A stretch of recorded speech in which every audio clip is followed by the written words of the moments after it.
Bonjour tout le monde, c'est Paul Lavoie avec vous. Aujourd'hui, je vais répondre à la question: est-ce que c'est le bon moment d'investir dans les crypto-monnaies, le Bitcoin et les technologies de la blockchain? Et on sait que les technologies de la blockchain évoluent très très rapidement. Donc, investir dans les crypto-monnaies, est-ce le bon moment? Pour ma part, c'est un oui, oui, oui, oui. Et je vous explique pourquoi dans la vidéo qui suit. Comme Clefay nous a dit, un des Nostradamus des temps modernes, des fortunes seront créées sans qu'un grand crime n'ait été commis auparavant. Je vous explique pourquoi. Donc, pourquoi maintenant et non plus tard? Commençons avec le contexte actuel. Les dettes souveraines, ça c'est les dettes des pays, sont insoutenables. La plupart des pays sont mathématiquement insolvables.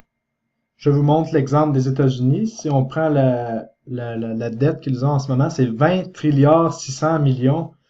Et ça va en empirant, comme vous voyez. On se rend compte que le système actuel monétaire est basé sur la dette.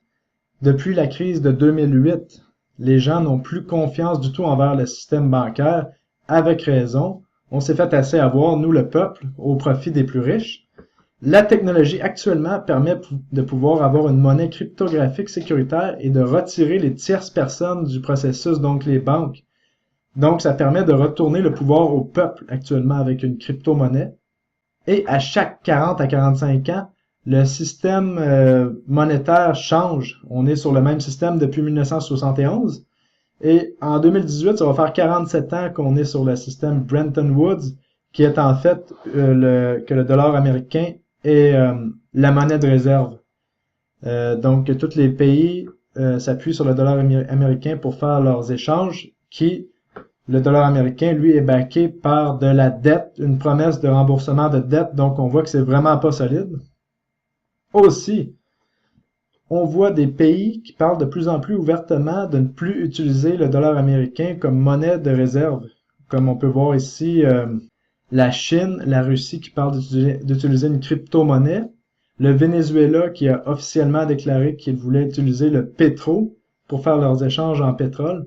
Les derniers pays qui ont auparavant, si on recule, les derniers pays qui voulaient lâcher le dollar américain pour partir leur propre devise ont été attaqués et bombardés par les États-Unis. Si on regarde Saddam Hussein, ça vous dit quelque chose? Il voulait échanger le pétrole dans une autre devise que le dollar américain. Kadhafi, en Libye, c'était la même chose. Il voulait partir une devise backée par l'or. Donc, on voit en ce moment des pays qui se concertent ensemble et qui décident d'aller vers les crypto-monnaies, ce qui est un gros coup aussi pour le dollar américain.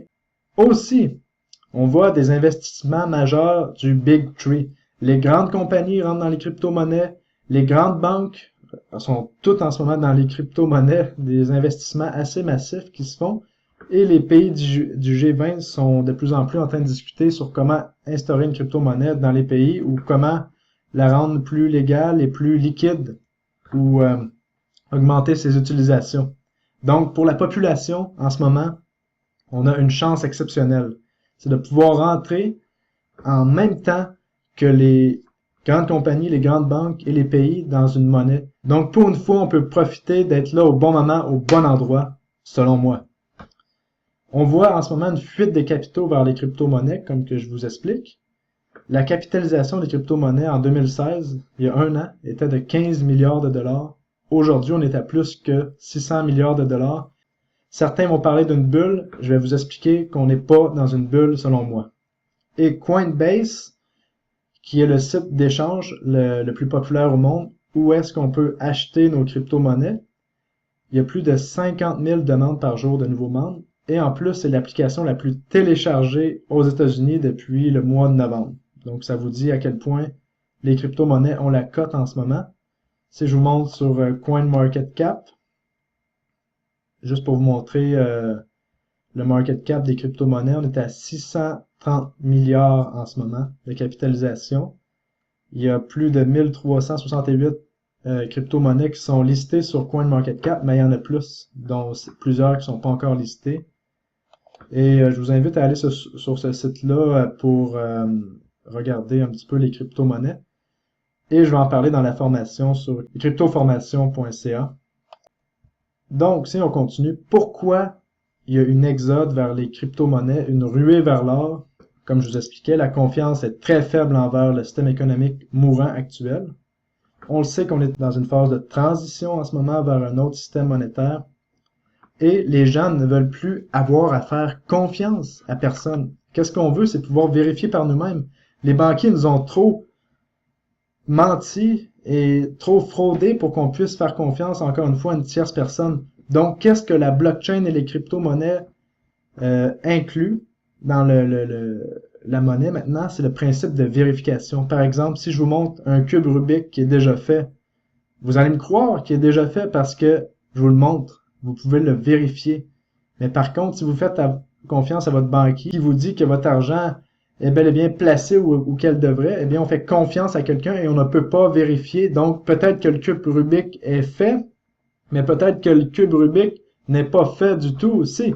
Peut-être qu'il n'est pas complété. Peut-être que notre argent n'est pas à l'endroit où est-ce qu'on a dit. Le principe dans les crypto-monnaies et la technologie de la blockchain, c'est qu'on peut vérifier où est notre argent, la transaction, les timestampées. Timestampées, ça veut dire qu'elle est à jamais inscrite dans la blockchain et on peut aller la vérifier en tout temps. Si j'ai fait une transaction le 1er mai 2015 de 1 Bitcoin, eh bien, le 1er mai 2015, je m'en vais voir sur la blockchain à 17h01. On va voir la transaction d'un compte à un autre qui a été fait. Donc, si on revient sur le potentiel, en ce moment, on a 600 milliards, 628 milliards, si je me souviens bien, de capitalisation dans les crypto-monnaies. Donc, c'est 0,6 trillions. On voit que le potentiel est encore énorme. Parce que si on regarde juste la bulle des dérivés, on a 516 trillions qui vont chercher un endroit à aller quand le système va transférer. Comme vous pouvez voir, il y a encore beaucoup de place à avoir une plus grande capitalisation dans les crypto-monnaies. On a peut-être une deuxième chance. Comme vous voyez dans le graphique ici, on voit le dot-com bubble qui était dans les années 2000 où que ça l'a sauté. Dot-com bubble, c'était quand Internet a commencé. Tout le monde voulait investir dans les produits qui avaient .com au bout de la ligne. Et on voit que la bulle a sauté à 10 trillions de dollars. Donc, on a encore longtemps à faire avant que la bulle des crypto-monnaies éclate si on fait seulement suivre la même bulle. Et on sait que le supply d'argent est beaucoup plus grand qu'en 2000 déjà en ce moment. Donc, c'est comme si on avait la chance d'investir dans Internet en 1994 pour certains tokens et certains crypto-monnaies, certaines crypto-monnaies. Et, c'est comme je vous disais, il y a différentes compagnies qui créent leur crypto-monnaie, leur technologie sur la blockchain. Donc, il y a en ce moment des Google, des Amazon, des Microsoft qui sont en train de sortir des tokens en crypto-monnaie. Donc, c'est comme si on investissait dans Amazon à 1$ actuellement et en ce moment, le prix est à 1100$ si je me souviens bien. Sachez qu'il y a beaucoup de crypto-devises qui ne tiendront pas le coup et qui, dans les prochaines années, n'existeront plus. Comme qu'on a vu, il y en avait 1300. Ça se peut très bien que dans un an, sur 1300, il y a la moitié des crypto-devises qui n'ont plus aucune capitalisation ou qui ne valent plus rien. Pourquoi le contexte en ce moment est favorable? C'est qu'on va bientôt entrer dans la phase des early adopters. Comme on voit ici, le graphique en bas, c'est le graphique d'Everett Rogers sur l'adoption des technologies. Il y a toujours 2,5% des gens qui sont les innovateurs qui commencent avec les crypto-monnaies comme on a vu dans les années précédentes. Dans l'année précédente, je dirais. Là, en ce moment, on va rentrer dans le cycle des early adopters.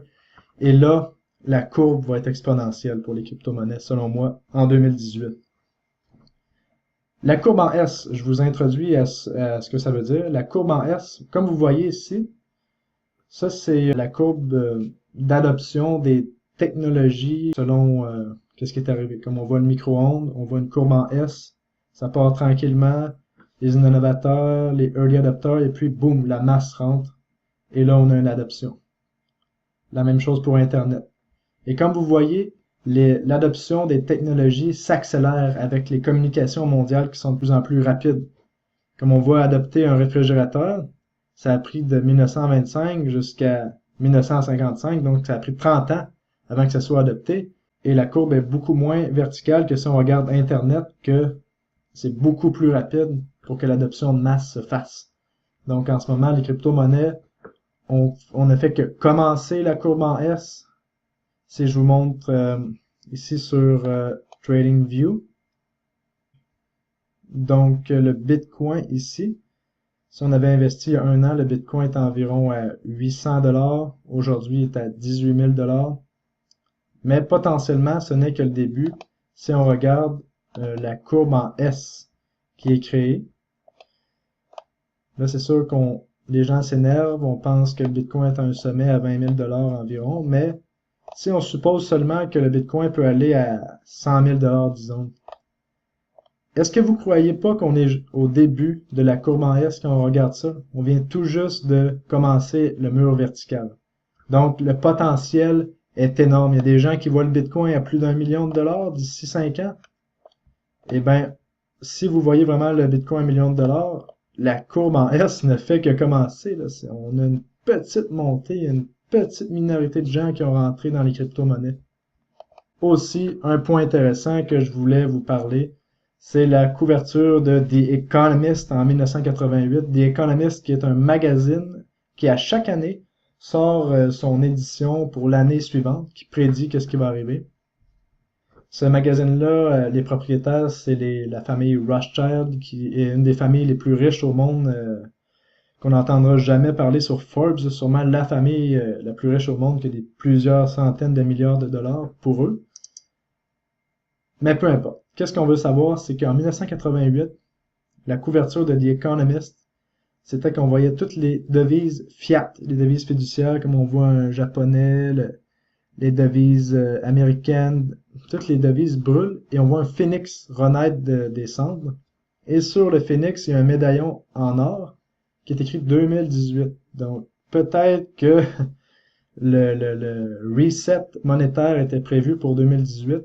Et ce qui est étonnant, c'est qu'on voit une chaîne autour du cou du phénix, peut-être pour blockchain. On ne sait jamais si ça avait été déjà pensé par les élites qu'il allait avoir une nouvelle monnaie qui allait sortir, mais c'est peut-être notre chance. Donc, après avoir fait ce tour d'horizon, on voit qu'on est vraiment dans un transfert de richesse, peut-être le plus grand transfert de richesse des prochains 100 ans se fait actuellement. C'est peut-être notre chance d'enfin, nous, le peuple, reprendre le pouvoir. Donc, pour une fois, ne soyons plus spectateurs, passons à l'action, c'est mon message. Et je vous invite à liker mon vidéo, liker la channel, parce que je vais en faire de plus en plus de ces vidéos-là, parce que je crois vraiment que c'est l'avenir. Et aussi, visiter mon site web cryptoformation.ca si vous êtes intéressé à avoir de la formation sur comment rentrer dans les crypto-monnaies de façon rapide, très très rapide, mais surtout très très sécuritaire. Et avec tout ça, je vous souhaite une excellente journée et on se revoit bientôt. Salut tout le monde.